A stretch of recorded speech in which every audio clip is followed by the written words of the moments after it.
Ladies and gentlemen, the game you are about to witness was played between the whole world and Gotham Chess.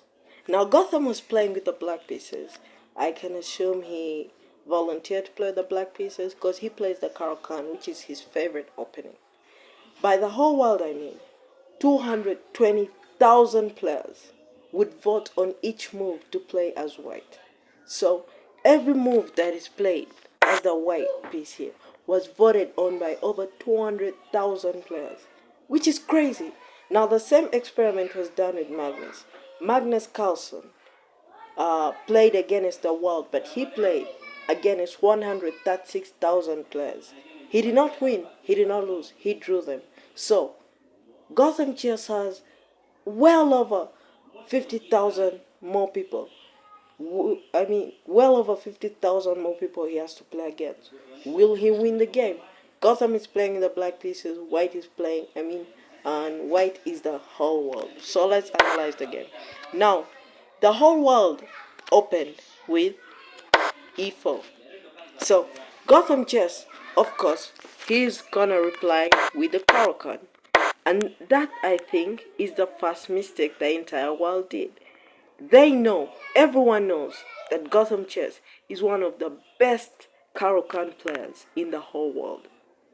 But they still decided him to grant him the opening. So, as you will see in this video, this game is intense. And by the way, don't look at this analysis. This engine is not strong enough. It gives you fake analysis. So, after this move, they just continued playing. So, as you'll see in this game, okay, here Gotham Chess did not castle. He just continued opening. He just continued playing. And then when his pawn got pinned to the king, he did not want to handle any weird pin, so he just decided to castle.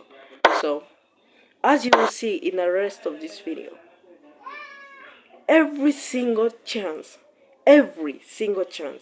white or the entire world had to trade, they took it.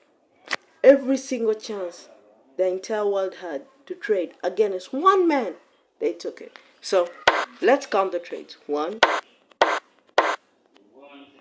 2, 3. 3 freaking trades.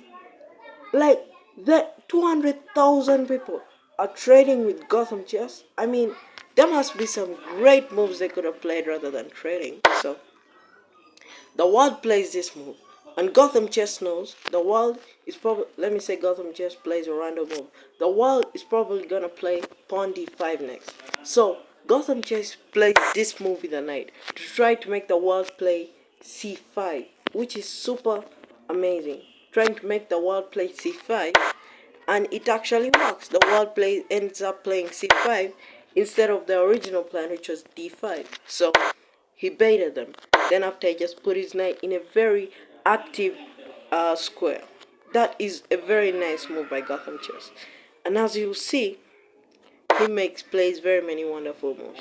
Now this move is really awful by the world. Like, I know the computer says it's okay, but the reason I think it's awful is when you're playing chess, you do not want to weaken your king. So by playing this move, I bet the entire world, over 200,000 people, had maybe a combined rating of about 3,000 or even more. And they decided to play that move, which is not the best move. You should be trying to find ways to attack, like maybe Queen D2 or other better moves. I don't even know what the best moves are here. But that's a weak move. And as you'll see, the next scramble moves are Gotham Chess trying to get his way to the white king by any possible means. Wait and see. So the world plays this move. Why did you even have to weaken your king in the first place? So Gotham Chess in this position saw in the future a sequence to win the white queen. I bet you, all of you watching this right now, do not know the sequence that Gotham Chess used to win the white queen. And it's forced. It's not just a random sequence. So the sequence Gotham Chess used to win the white king, which is just crazy. One man against over 200,000 people saw a sequence in this move, which is like 5, 6 moves ahead, that is going to win the white queen after that move. So black played this move, white did that, and guess, do you want to know what black did? Do you want to know what black did? Black sacrificed the rook. Gotham Chess sacrificed his rook. Because in this position, after the pawn is taken, he'll check the king. And when the king goes there, he'll put his knight there. And the only way to stop checkmate, the only way to stop the queen from checkmating on on G, on G2 is by sacrificing your queen. It's the only way to keep playing as white. It's the only way. It's the only way. So, Gotham Chess saw in this position, that he had a rook sacrifice. And trust me, my friends, the rook guy will never fail to do his rook stuff. You get it? So, Gotham Chess saw in this position that how many moves ahead? 1, 2, 3, 4, 5. 5 moves ahead, he will win a queen. Which is just crazy. He was playing against 200,000 people. How did they all miss it? Crazy.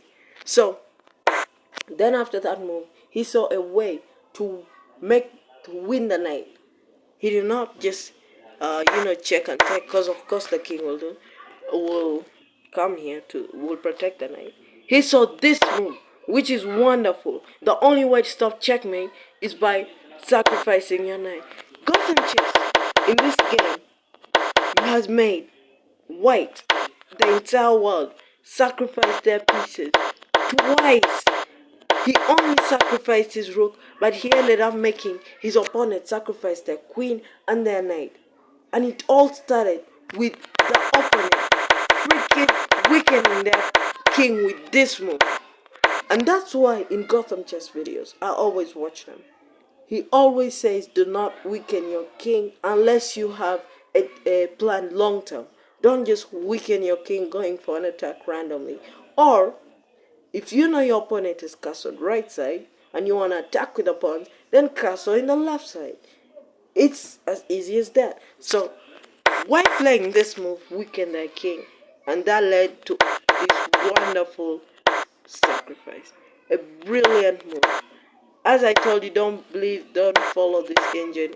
It's not stockfish. So, Gotham just saw a way to win the queen, and then a way to win the knight, which is crazy.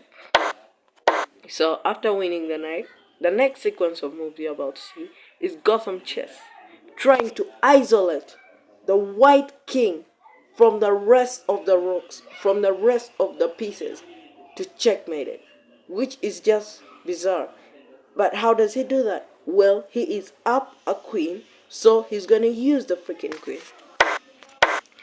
He does this scramble, eating everything he can. Eat the free pawn, come back, eat this other free pawn if they don't protect it. And if they play that move, you see, as I told you guys earlier, the world, in the next scramble of moves here about, that the world, remember when I told you earlier that every chance the world had to trade with Gotham Chess, they freaking took it. Which is not the best, which is not always the best. Trading is not always the best. Look, they're trading in the middle of a war. So, after this trade, now, see why they should have instead be looking for a way to protect this pawn, or a way to protect that king and just lose that pawn, or instead of just letting the rook come in. So, after this move, the world had no hope. The world literally had no hope. And Gotham just did it. He managed to isolate the king from the rest of the pieces. And in this move there is made in 3. So, Gotham Chess managed to look in the future and sacrifice his rook to win a knight and a queen, which is crazy. Subscribe if you want to see me in that level of chess. Subscribe, because I deserve it. Peace.